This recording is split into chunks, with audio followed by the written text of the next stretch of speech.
Aralin 1. Pagpapahalaga sa sarili. Bible verse.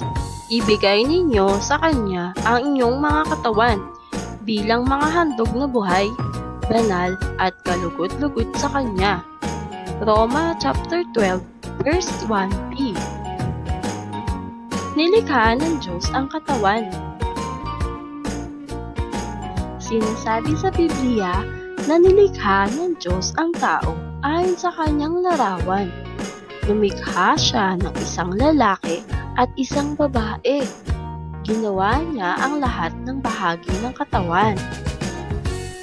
Ang buto ko sa katawan noong iyon ay hugisin. Sa loob ng bahay bata, doon ako'y napapansin. Lumalaki ako roon.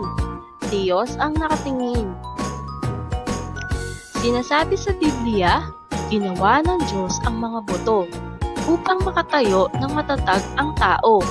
Binalot niya ng malalambot na laman ang mga buto upang hindi ito agad-agad mabali. Nilagyan niya ng balat ang labas ng katawan upang hindi ito madaling marumihan. Ginawa niya ang utak at inilagay sa ulo upang makapag-isip ng tama ang tao. Ginawa rin ng Diyos ang puso na nagpapadaloy ng dugo sa buong katawan.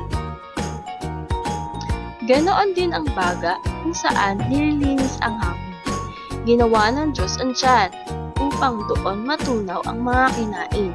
Karugtong ng tiyan ang bituka kung saan dumadaan ang natunaw na pagkain.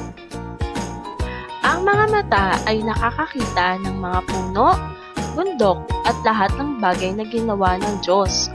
Naririnig ng tenga ang huni ng ibon, kahol ng aso, tawa ng bata at iyak ng sanggol. Naaamoy ng ilong ang bango ng bulaklak.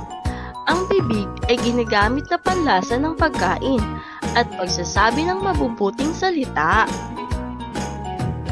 Kaya ang katawan ay panatiling malinis at malakas.